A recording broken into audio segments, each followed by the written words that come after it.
Buenos días, hoy vamos a trabajar un tema que se llama regresión. Regresión se relaciona con métodos que pueden ser predictivos. Hasta este momento hemos visto métodos explicativos. Explicar es, por ejemplo, evaluar la asociación entre dos variables, las relaciones. Esto de la explicación también podría estar relacionado con las causas. Les hablé en la clase anterior de que además de lo estadístico debían de tomarse otros aspectos para hablar de causas. Uno podría ser ese criterio en el cual el evento que se considera causa se da antes de la consecuencia. O sea, hay un seguimiento en el cual identificamos que la exposición es anterior a la consecuencia. Otro podría ser el aspecto de la dosis respuesta. Si se está exponiendo a un individuo a un evento de interés, se supone que a mayor exposición va a tener una respuesta más fuertes para esa variable de respuesta o variables de respuesta que estamos evaluando. Ahora vamos a ir a un siguiente nivel, que sería el nivel predictivo. Si podemos determinar cuáles son las variables que están relacionadas a una variable de respuesta, estos van a ser conocidas como predictores si trabajamos un modelo de regresión. Esto nos da una ecuación que nos permite predecir cuál va a ser la ocurrencia del evento de interés o el valor que va a tomar una variable continua en promedio en función de cuáles serían los valores que están adoptando sus variables predictoras. El modelo de regresión más sencillo es el que se conoce como modelo de regresión simple. Y vamos a ver de una vez modelos de regresión lineal múltiple. Para eso, en la carpeta de las bases de datos ya subí, por cierto, este resumen sobre inferencia estadística. Bueno, en la carpeta vamos a abrir primeramente este archivo que se llama grasa corporal.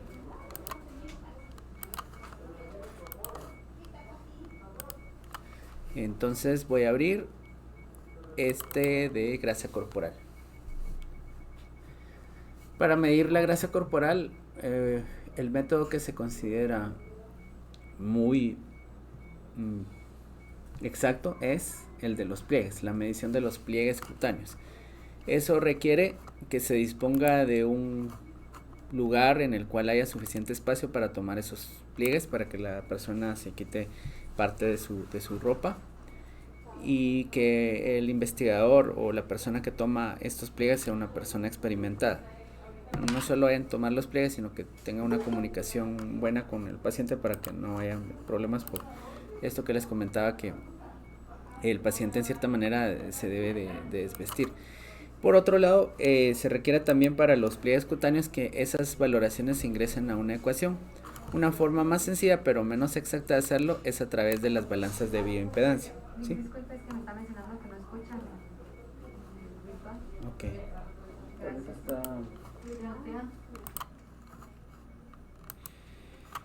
Es así que en esta base de datos, nuestra variable de respuesta va a ser porcentaje de grasa según pliegues.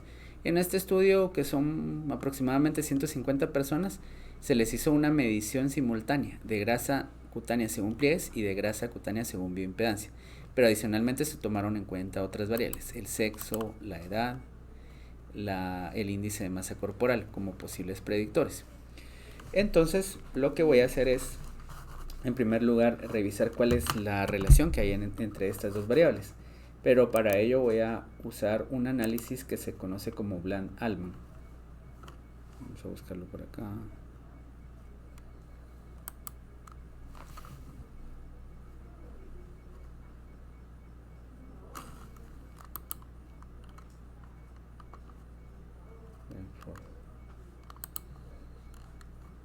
Aquí está.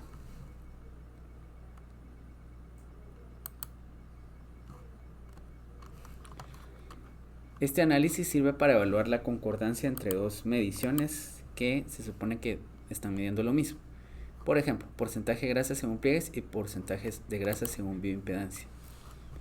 Es un análisis puramente gráfico y nos dice que estos, que son las observaciones, los puntos, no deben de salirse de estas bandas de confianza. pues si hay puntos que están fuera de las bandas de confianza, estamos diciendo que la equivalencia de estos métodos no es la deseada. Recordemos que cuando estamos hablando de concordancia o equivalencia es como decir que cualquiera de los dos métodos puede medir lo mismo, mide de la misma forma. Eso es bueno porque a veces hay métodos que su costo es menor o están más disponibles. Entonces, si tenemos dos cosas que miden lo mismo, vamos a elegir generalmente la que sea menos costosa o la que esté disponible en nuestro medio. Entonces, Bland-Altman nos está diciendo que sí, no son exactamente equivalentes. Se esperaría que no se salgan los puntos de las bandas de confianza y que esto esté más cercano al cero. El cero está hablando de las diferencias. De hecho, aquí estamos viendo que la banda que está en medio nos está haciendo referencia a que generalmente el otro método está dando valores más altos. Hay una tendencia a dar valores más altos, sobreestimando los valores, porque esta línea morada está por arriba de 0. Si esta línea coincidiera con 0, estaríamos hablando algo que generalmente nos va a dar valores muy similares a los del otro método. Cuando ya vimos esto, que solo fue algo exploratorio, vamos a regresión. ¿Qué idea, digamos, ustedes va a hacer esto cada vez que quiera hacer una regresión lineal con el fin de determinar si hay una correspondencia entre los dos métodos? Si mi idea es evaluar si hay correspondencia entre dos métodos, debería empezar siempre con este Altman análisis. Si solo quiero hacer una predicción y sé que no son dos cosas que miden lo mismo, como por decir algo, predecir, por ejemplo, la tasa de filtrado glomerular a partir del índice de masa corporal, eso pues obviamente no está midiendo lo mismo. Solo una variable podría ser predictora de otra. Ahí no es necesario hacer el Bland-Altman. Solo si fuera algo que también me lo ven. Sí, solo si lo que yo quisiera ver es una equivalencia. Bueno, entonces ya hice ese análisis, ahora voy a regresión y en regresión lineal, aquí.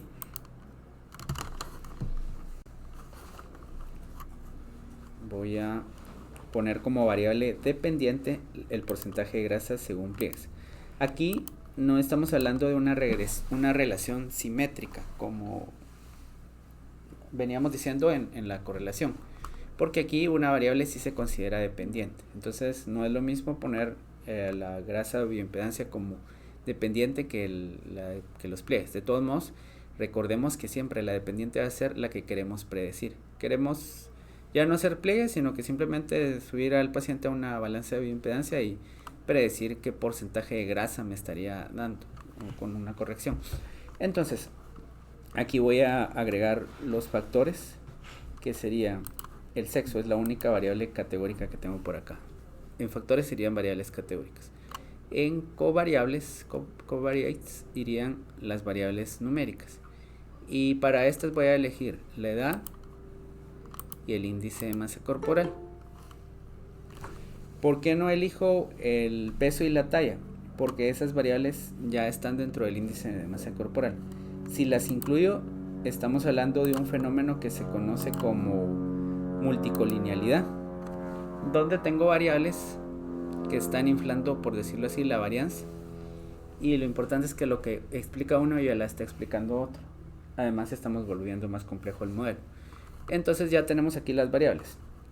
Y lo primero que vamos a tener acá es el modelo sencillo de regresión lineal. Entonces aquí lo buscamos. Y esto nos da las siguientes mediciones. No nos interesan algunas, por eso las voy a eliminar.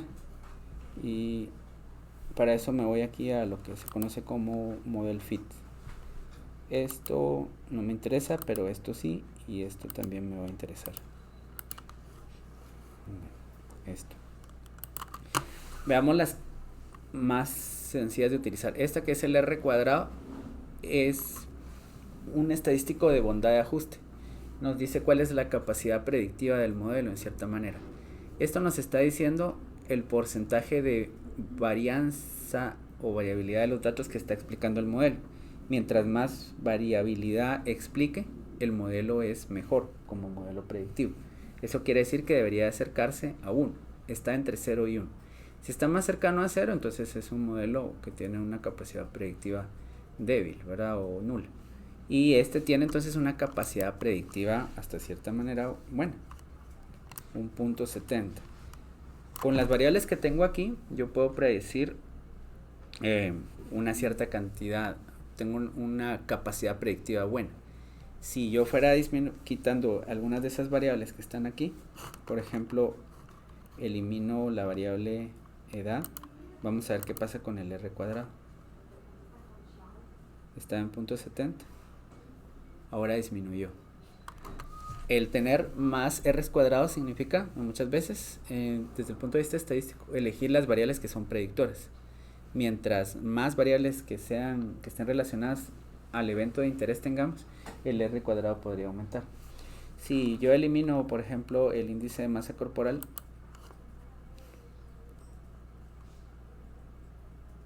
veamos qué pasa, va disminuyendo. Si elimino el sexo, donde ya solo queda un modelo de regresión simple, tenemos el menor r cuadrado de los que hemos visto. Bueno, los voy a incluir otra vez y acá.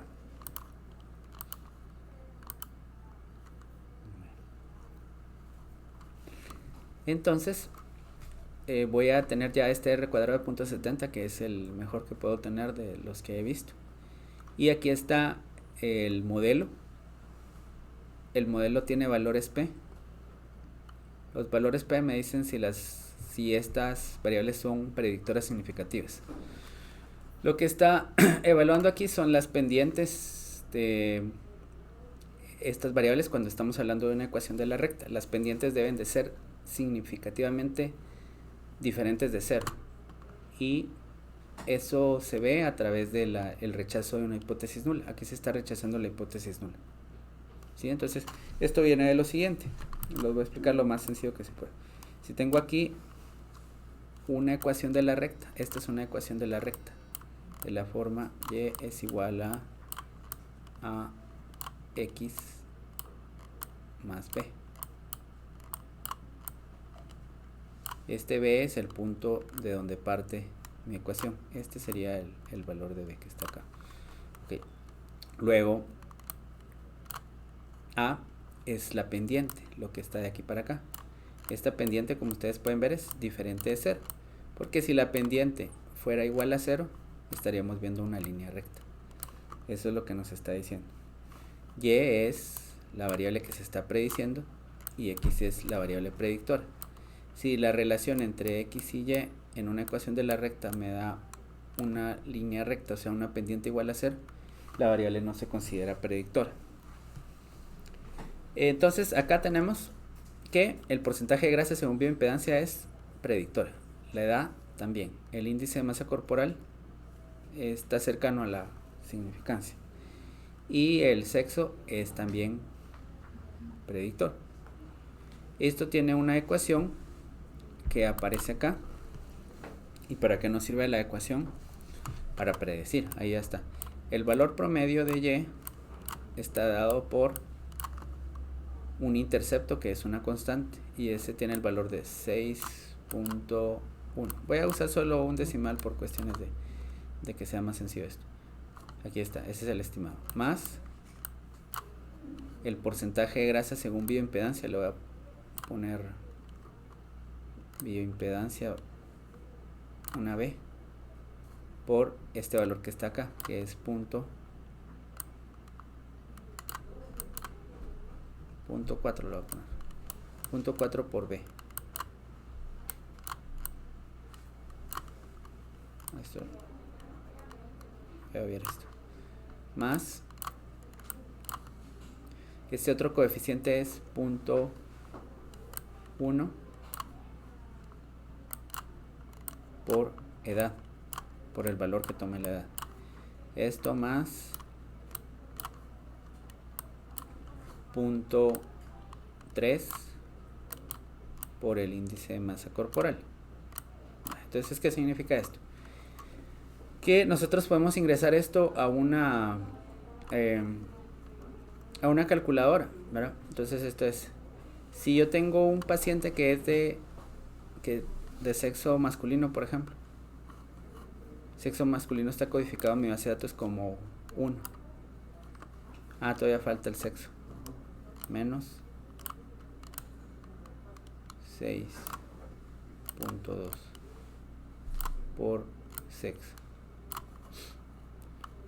Si tengo un paciente con sexo femenino, bueno, tengo, por ejemplo, quiero saber cuál es el porcentaje de grasa según pliegues si tengo las siguientes condiciones. 6.1 es una constante. El paciente tiene un porcentaje de grasa de 20%. Entonces, este punto 4, 0.4, va a estar multiplicado por 0.20.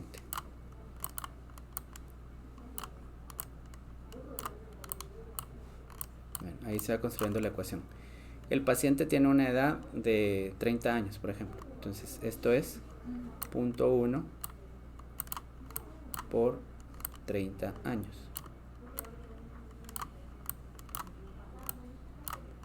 Más, el paciente tiene un índice de masa corporal de 26, por ejemplo, o 25. Esto es 0.3 por 25 años. Y el paciente es de sexo masculino. Y esto es 6.22. ¿Y ahí cómo sabe cuál es el que le va a restar o cuál es el que le va a sumar? Ahorita le doy por 1. Como está codificado sexo como 1, entonces le pongo 1. Si estuviera femenino está codificado como 0, entonces pongo 0 dentro del paréntesis. Entonces, ¿qué valor me daría esto? Es 6.1 más 0.4 por 0.20 más 0.1 por 30 más 0.3 por 25 menos 6.2 por 1. A ver si lo puedo hacer aquí en la calculadora. 10.40. Ah, Lo puse en paréntesis, solo el 1 no lo puse. ajá. Bueno, puedo corroborar. Podría ser que el valor de la 6.1 más punto, ajá,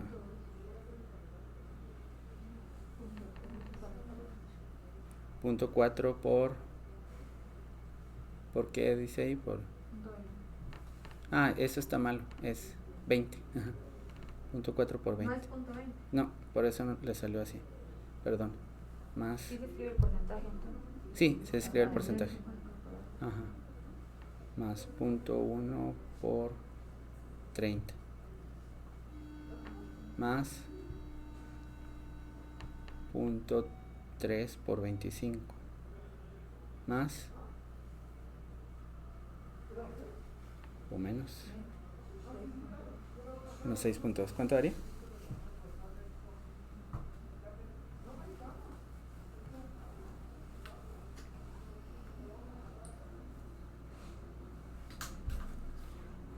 Menos 6.2.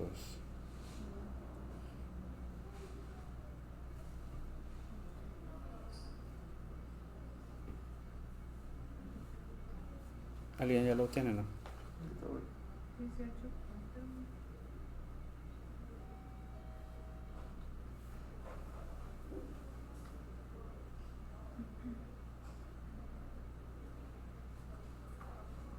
Se presenta como porcentaje. Sí.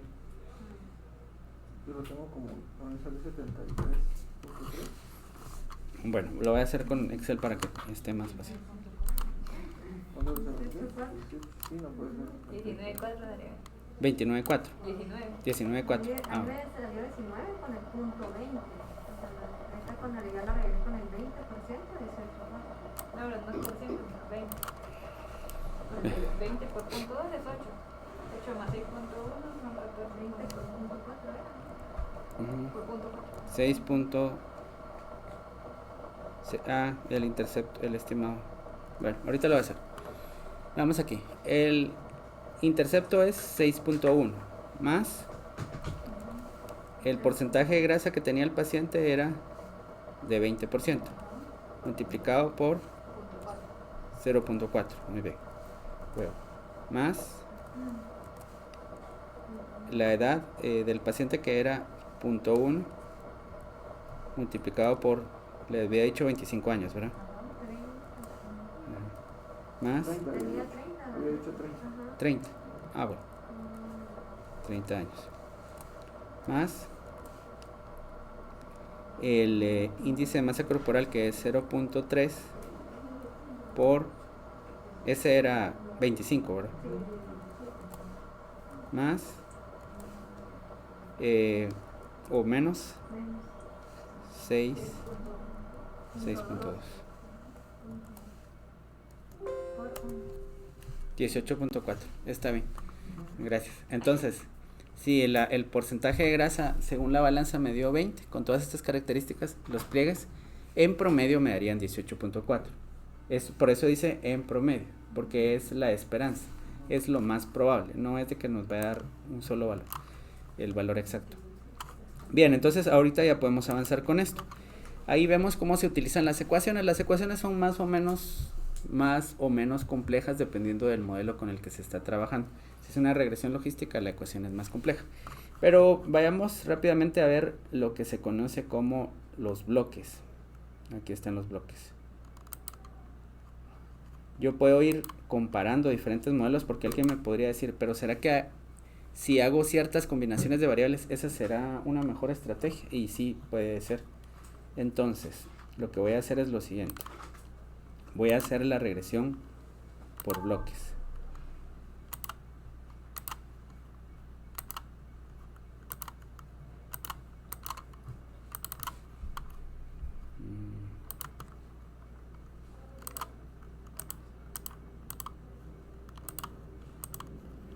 En cada bloque voy a poner una variable de las que estoy utilizando, una variable diferente.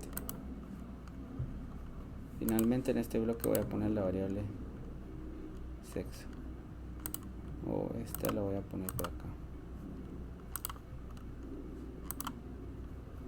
Índice de masa corporal la voy a dejar en el último bloque. Ok, ahí está. Entonces vean, lo que hice fue agregar tantos bloques como variables tengo, variables predictoras. En el primer bloque está la variable más importante, que es el porcentaje de grasa según bioimpedancia. En el segundo bloque puse la edad, en el tercero el sexo, y finalmente en el último bloque el índice de masa corporal. ¿La grasa corporal se relaciona con esto según las explicaciones biológicas? Sí, hay distribuciones diferentes entre hombres y mujeres, y según la edad, y según el índice de masa corporal. Entonces ahora ya tengo aquí los modelos, y yo puedo comparar los modelos a través de sus coeficientes. Aquí están los R, por ejemplo. Aquí está el R, .622, el modelo número 1, el modelo número 2, el modelo número 3 y el modelo número 4. Y aquí puedo ver cómo quedaron los modelos. El primer modelo es...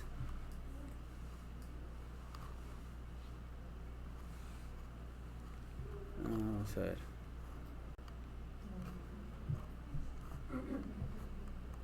Aquí está, el porcentaje de grasa según bioimpedancia. Solo tiene porcentaje de grasa según bioimpedancia.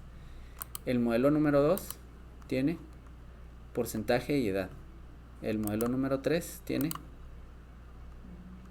sexo. Ajá, y el 4 ya tiene todos. ¿Sí? Ok. Entonces ya sé cuáles son esos modelos. El primer modelo, que solo tiene una variable, tiene el menor R cuadrado. El que tiene dos variables ya tiene mayor R cuadrado, va siendo mejor. El tercero tiene esto y el cuarto tiene esto. Pero aquí lo que me sirve es más bien el R cuadrado ajustado. ¿Cómo uso el R cuadrado ajustado?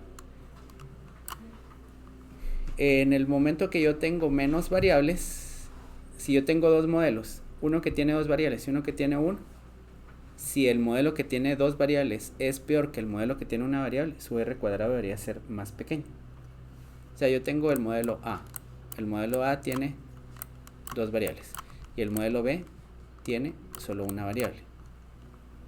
Si esta variable adicional no sirve para nada, este va a tener menor R cuadrado ajustado que este otro. Y eso no es el caso. Por ejemplo, vemos los R cuadrados que están viendo acá. Mientras los modelos son más complejos, los R cuadrados son más grandes. Esto quiere decir de que esas variables se están aportando. O sea, son mejores los modelos cada vez que le vamos agregando más variables.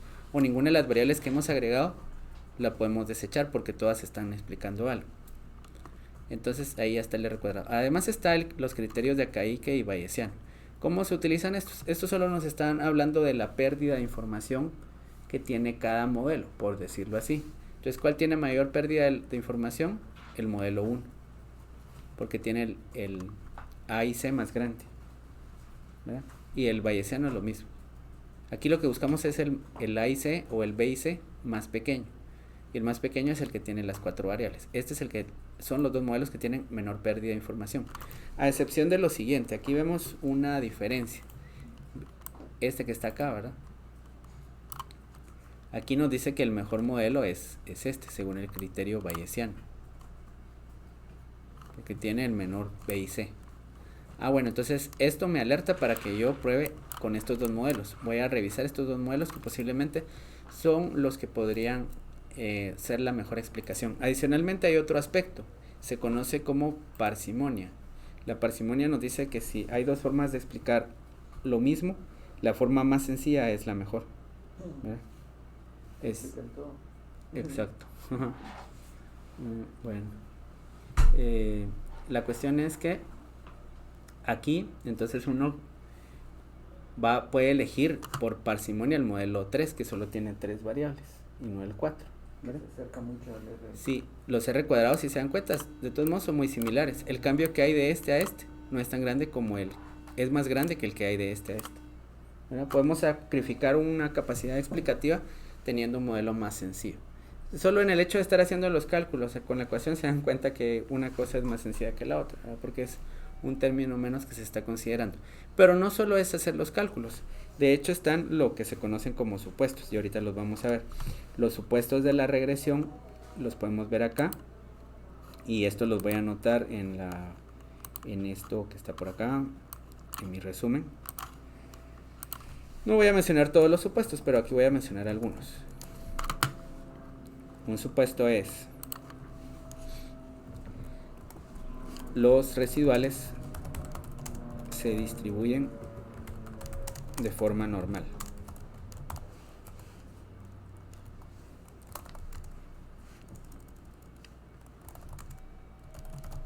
Los residuales tienen una varianza constante.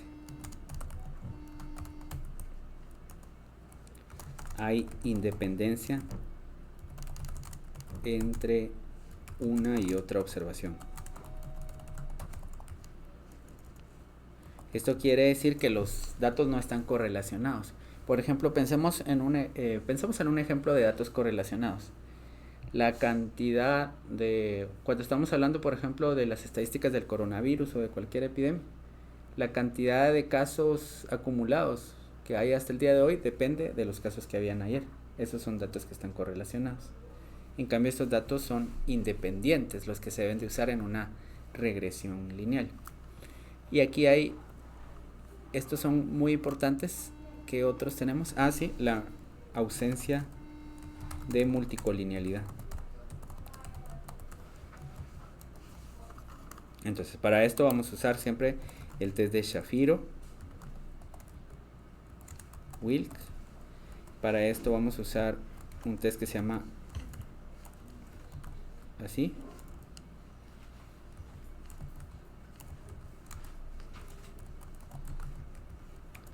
Para esto vamos a usar el BIF y para esto la estadística de Durbin-Watson.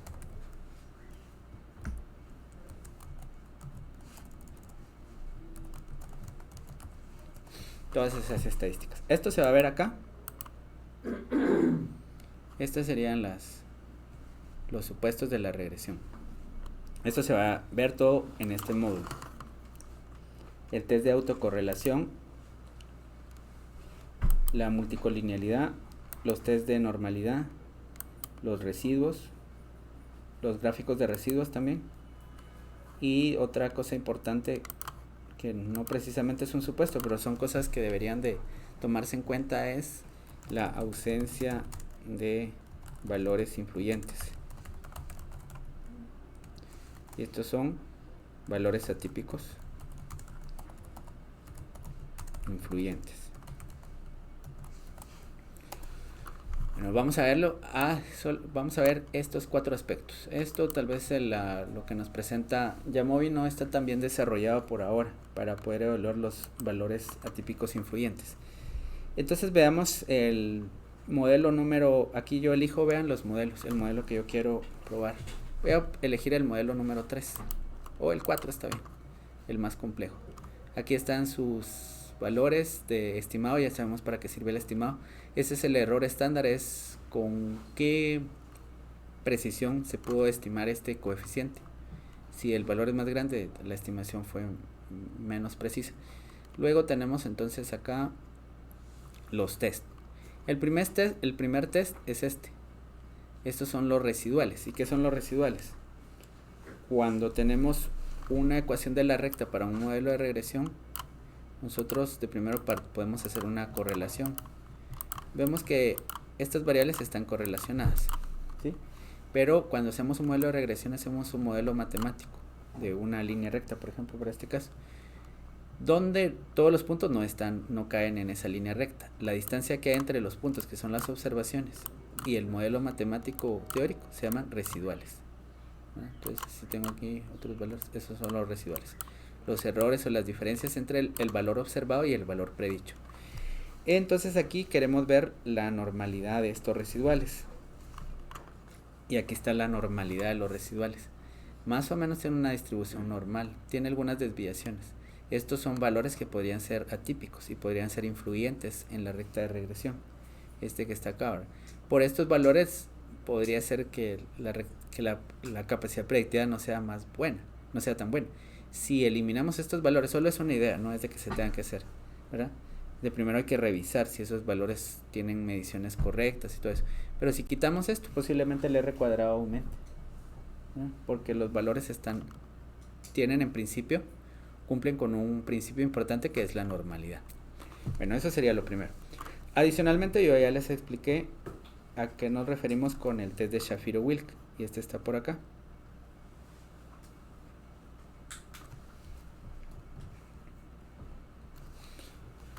El test de Shapiro-Wilk dice que los residuales no se distribuyen de forma normal, pero yo les había dicho que el test de Shapiro-Wilk es más potente cuando tenemos menos de 50 datos, y aquí tenemos como 150 datos, entonces no voy a usar este.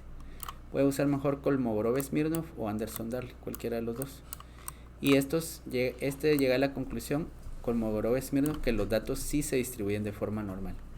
El otro dice que no, pero el valor está cercano a la significancia. Recordemos que la estadística sigue siendo una ciencia de criterio, no de algo categórico, decir esto sí o esto no. Entonces yo diría, bueno, sí tiene ciertas desviaciones de la normalidad. Voy a tomar en cuenta lo que me está diciendo Anderson-Darling, que me dice que no son normales, y este que me dice que sí son normales. ¿Cuál es mi conclusión? Mi conclusión es un consenso. Sí hay desviaciones de la normalidad, pero esto todavía se puede trabajar como que tiene una distribución normal, ¿verdad? Entonces ya estoy asumiendo ese riesgo. Luego la homocedasticidad nos dice la hipótesis nula nos dice que los residuales se distribuyen de forma normal, y la otra hipótesis me dice que los residuales no se distribuyen de forma normal, la hipótesis alternativa. Como yo no rechazo la hipótesis nula, llego a la conclusión, según este test, que los residuales sí se distribuyen esto sería la varianza es constante. La varianza de los residuales es constante. Hipótesis alternativa, la varianza no es constante. ¿Cuál es la conclusión? Los residuales tienen una varianza constante. Esto es bueno porque el modelo requiere que la varianza sea constante para los residuales. No rechacé la hipótesis nula, por eso estoy cumpliendo con ese supuesto. Luego tengo el test de autocorrelación de Durbin-Watson. Y este tiene la siguiente hipótesis nula. Los datos están correlacionados. Los datos no están correlacionados. Es la hipótesis nula. No correlacionados. Y la hipótesis alternativa es que los datos sí están correlacionados. ¿Por qué? Si decimos que las hipótesis nulas son siempre de igualdad. Bueno, es que aquí nos dice la correlación que hay entre estos datos es igual a 0. Eso nos está diciendo la hipótesis nula. Y aquí nos está diciendo que la correlación que hay entre estos datos es diferente de 0. Entonces, ¿qué nos dice este valor P? No se rechaza la hipótesis nula. Entonces, la correlación entre los datos es igual a 0. O sea, no están correlacionados. No son como los datos que les dije del coronavirus, ¿verdad? De que la cantidad de muertes de hoy acumuladas depende de la cantidad de muertes que habían ayer, antier y todo eso. Esto no es así. Esto es bueno también porque se debe cumplir con la independencia, con la no correlación entre los datos. Para series de tiempo, para trabajar datos en el tiempo, no se utilizan los modelos de regresión lineal, ¿verdad? Porque se utilizan otras cosas que se llaman modelos de series de tiempo, donde los datos sí están autocorrelacionados.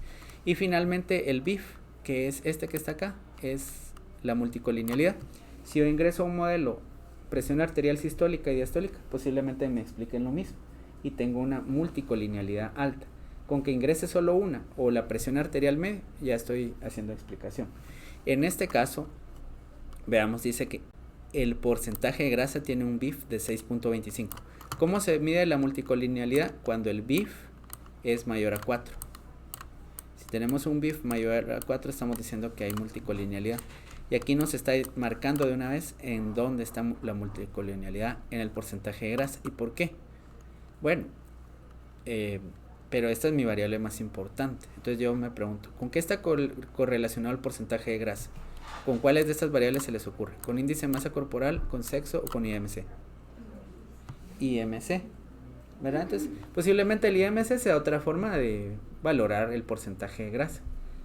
Entonces, ¿cuál voy a quitar? El índice de masa corporal. Entonces, esto lo veo otra vez fácilmente. Ya no nos va a dar tiempo de hablar de la regresión logística, entonces eso lo voy a pasar para la última clase, creo yo. Entonces vamos a terminar de ver esto porque tiene muchos aspectos que son importantes para entender los otros modelos. Entonces veamos. Me voy aquí a una correlación simple. Esta correlation matrix. ¿Qué variables están correlacionadas? Aquí pongo las que me interesan, pero los predictores. La edad y el índice de masa corporal. El sexo no, porque es una variable cuantitativa. Y pido el gráfico. Y aquí me van a salir los gráficos. ¿Por qué me dice que hay multicolinealidad?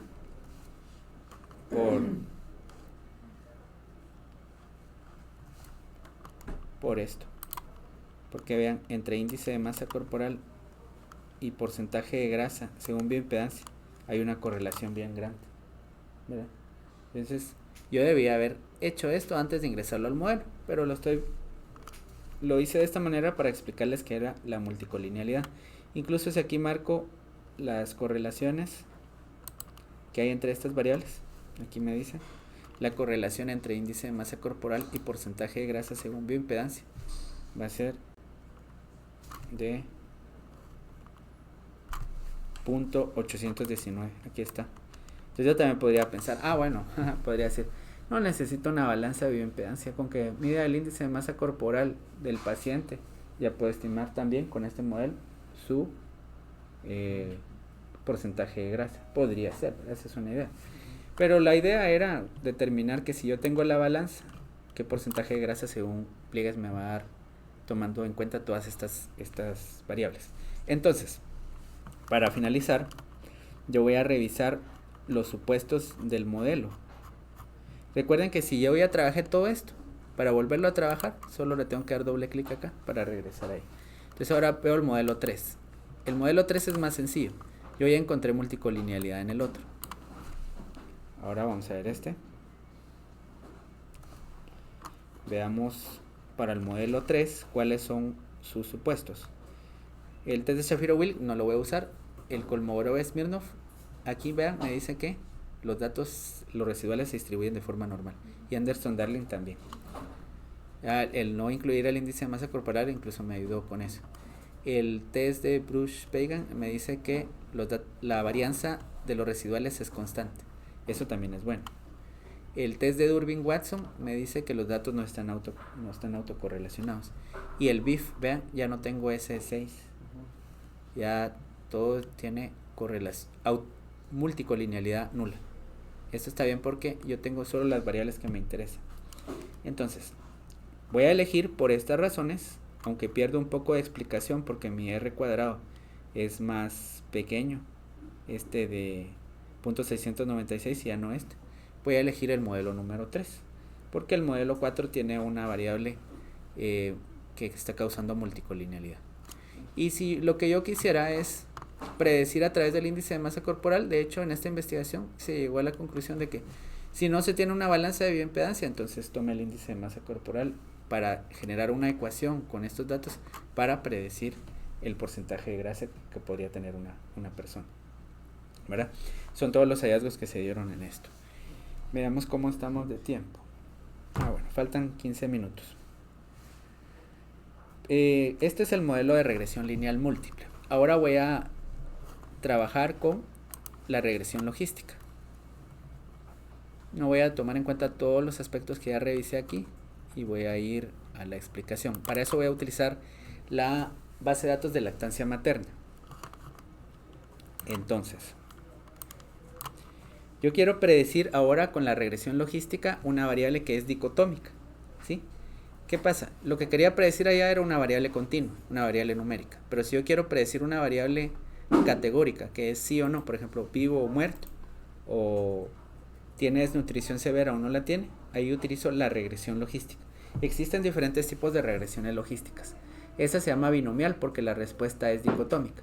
Si tuviera más respuestas, como podría ser una persona tuvo una infección asociada a los cuidados de la salud, pero esta puede ser, por ejemplo, una neumonía nosocomial, o podría ser una infección del sitio quirúrgico, o no sé, o podría ser alguna otra infección. Entonces vamos a hablar de una variable que es una variable politómica. Ahí se llama regresión logística multinomial, ¿sí? Si solo tiene dos categorías es binomial la variable respuesta. Si la variable respuesta tiene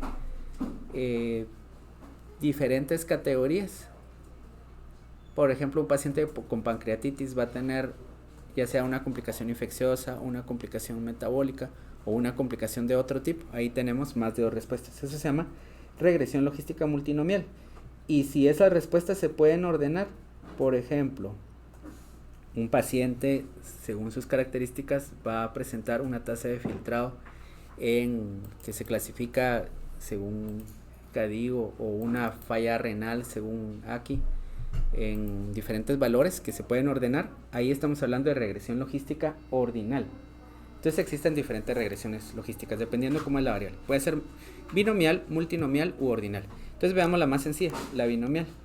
Yo quiero predecir de estos niños que estuvieron hospitalizados, es una base de datos con la que ya hemos trabajado, y ahora sería que tengan o no desnutrición severa, aquí está, de acuerdo a las características de su entorno y sus propias características antropométricas y clínicas. Mi variable que voy a predecir es desnutrición severa. Para ello tengo varias formas de hacerlo, pero la forma más sencilla es sin instalar un paquete adicional, es regresión logistic regression to outcomes. Aquí las otras son los otros que les había dicho, la regresión logística multinomial y la ordinal. Bueno, la variable dependiente va a ser mi variable dicotómica de respuesta. En este caso será la desnutrición severa. Las covariables, por ejemplo, yo quiero probar una covariable bastante sencilla, que es si la madre lee y escribe. Entonces reviso. Siempre tengo criterio de Akaike R cuadrado, solo que este se llama R cuadrado de McFadden, es un coeficiente de determinación también. Y aquí está mi respuesta. Ustedes se han visto, si se recuerdan de algunos artículos que han revisado, generalmente van a tener en el modelo de regresión multivariante esto, el valor de Z, el valor de P, y a veces los odds ratios para una regresión logística. Entonces lo primero, la madre lee y escribe, ¿es un factor que está relacionado? Sí. Si la madre lee y escribe o no lo hace, ese es un predictor de desnutrición severa, es estadísticamente significativo. Pero ¿cómo está afectando? Bueno, entonces esto lo podemos buscar acá donde dice Aquí está el BIC, ya lo voy a seleccionar. Esto es para la bondad de ajuste y este es el R cuadrado. Esto lo puedo trabajar a través de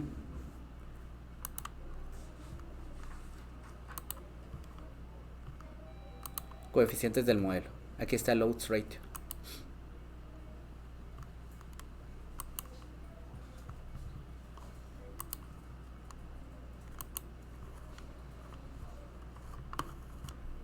Entonces aquí está, vean. ¿Cómo está codificado esto? La madre sabe leer y escribir. Yamoy tiene una característica que me parece muy importante, muy interesante, que es los niveles de referencia. Yo puedo poner como nivel de referencia que la madre, que haya o no desnutrición severa. Yo lo que quiero es que sí haya desnutrición severa. ¿Sí? Ah, no, perdón. La referencia es que no tenga desnutrición severa el niño. Sí, eso es. Ahí está. Bueno, aquí está esta, madre lee y escribe. Esta es una variable categórica, por lo tanto, la debo de poner acá, en factores. Ahí hice la corrección. Ahora, donde dice niveles de referencia, ya me aparece esto. Yo quiero comparar la probabilidad de que un niño tenga desnutrición severa, dado que su mamá sabe leer y escribir. Así lo voy a poner. ¿Sí? Bueno, y después lo veo con referencia a que la mamá no sepa leer y escribir. Entonces veamos acá. Aquí aparece el odds ratio. El odds ratio de madre sabe leer y escribir es 5.026.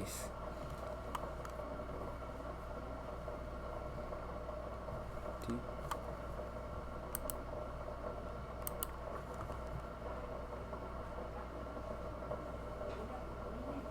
Ahí está. Entonces me dice, si la madre, bueno, aquí lo voy a cambiar, es que me he confundido un poco esto.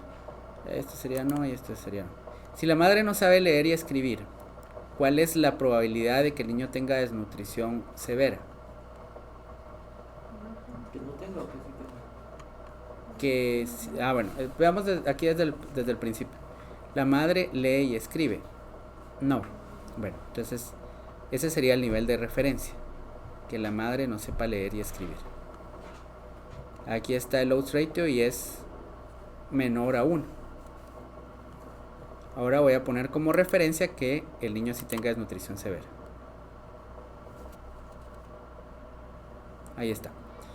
Entonces, ¿cuál es la probabilidad de que el niño tenga desnutrición severa? Porque puse como referencia así. Dado que la madre no sabe leer y escribir, es un odds ratio mayor a 1. Es 5.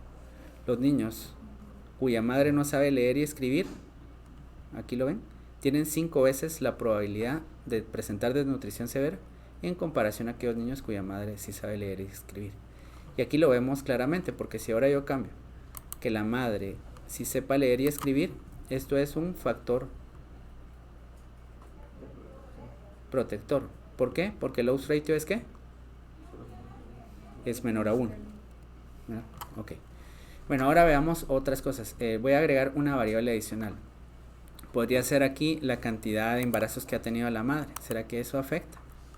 Por aspectos como que, bueno, sí, la salud del niño, qué sé yo, lo que afecta al niño o su entorno socioeconómico.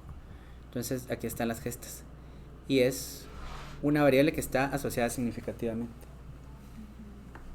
Como es una variable numérica, se interpreta de otra forma. Va a tener valores de 1, 2, 3, 4. Aquí están. El odds ratio es 0.749. Bueno, aquí me dice desnutrición severa, sí, desnutrición severa. Bueno, aquí me está diciendo más bien que aquellos niños que tienen que su madre ha estado embarazada más veces tienen una menor probabilidad de desnutrición severa. Eso es lo que está diciendo acá. Luego, otros aspectos podrían ser si hay hacinamiento. Voy a ver si esto tiene algún efecto.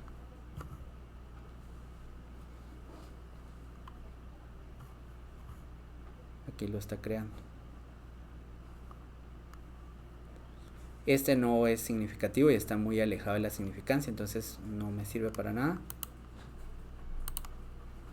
Luego podría haber algunos otros aspectos: departamento, municipio, número de habitantes, hacinamiento, peso, talla. Sí, la lactancia, por ejemplo, la lactancia materna. Para ello debo de cambiar esta variable porque está como una variable ordinal. Solo voy a hacer ese cambio.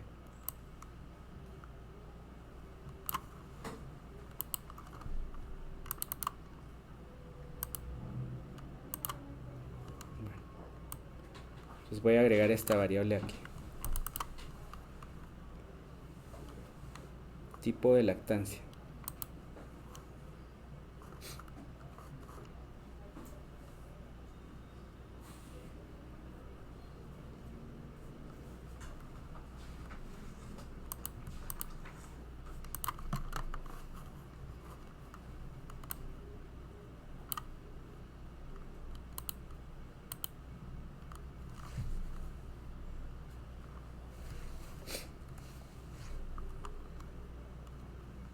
Entonces, aquí me dice, por ejemplo, la lactancia materna. Esta es la referencia, la lactancia materna. ¿Qué nos está diciendo la lactancia materna? Aquí tengo los odds ratios. La lactancia materna comparada con la mixta es un factor protector, porque su valor P es menor a, su odds ratio, perdón, es menor a 1. Y si tomo en cuenta la fórmula y la lactancia materna, siempre la lactancia materna va a ser un predictor que se considera factor protector. Entonces, en resumen, aquí ya tengo variables que están relacionadas significativamente. Uno es que la madre sepa leer y escribir. Cuando tenemos que la madre no sabe leer y escribir, el riesgo de desnutrición severa aumenta porque el odds ratio es 4.59. En el intervalo de confianza no está incluido el 1. Por lo tanto, este es un factor de riesgo estadísticamente significativo, lo cual vemos también con el valor P. La cantidad de embarazos que ha tenido la madre, por alguna razón aquí sale como que es un factor protector. A mayor embarazos tiene menor probabilidad de desnutrición severa, pero es un predictor que está cercano a la significancia. Como no es significativo, el intervalo de confianza se incluye al 1, que está por acá. Podemos considerar si lo incluimos o no. Luego estaría el tipo de lactancia. Siempre la fórmula va a ser un factor de riesgo porque la lactancia materna tiene un odds ratio menor a 1 cuando lo comparamos de esa manera. Posiblemente no se entienda muy bien la forma en la que lo estamos presentando, entonces voy a poner como nivel de referencia fórmula. Y aquí lo voy a dejar. Entonces me dice, cuando yo utilizo fórmula, ¿sí?, aumenta el riesgo de desnutrición severa en comparación a que se utilizara lactancia materna. Y si utilizo fórmula, en comparación a una mezcla de fórmula y lactancia materna, también aumenta el riesgo de desnutrición severa. Bien, ¿tienen alguna pregunta? Aquí se puede hacer lo mismo que hice en la regresión lineal múltiple. Por cuestiones de tiempo ya no lo haré, pero en el Model Builder puedo hacer la regresión por bloques para ir seleccionando las variables de interés. Y también debo de ver aquí las estadísticas de multicolinealidad. Ese es un requisito. Lo mismo, si el BIF es mayor a 4, hay multicolinealidad. Entonces, para estos casos, ninguna de las variables me está explicando lo que me explica la otra. Con esto finalizamos y les comento de que estos solo son algunos modelos. El primer modelo se llama viene del modelo lineal general. ¿Sí? Modelo lineal general. Cuando hay aspectos que no se cumplen, como que esta variable es categórica, o podríamos hablar de variables de conteos o de otro tipo de variables, usamos lo que se conocen como modelos lineales generalizados. Un ejemplo de esto es la regresión logística.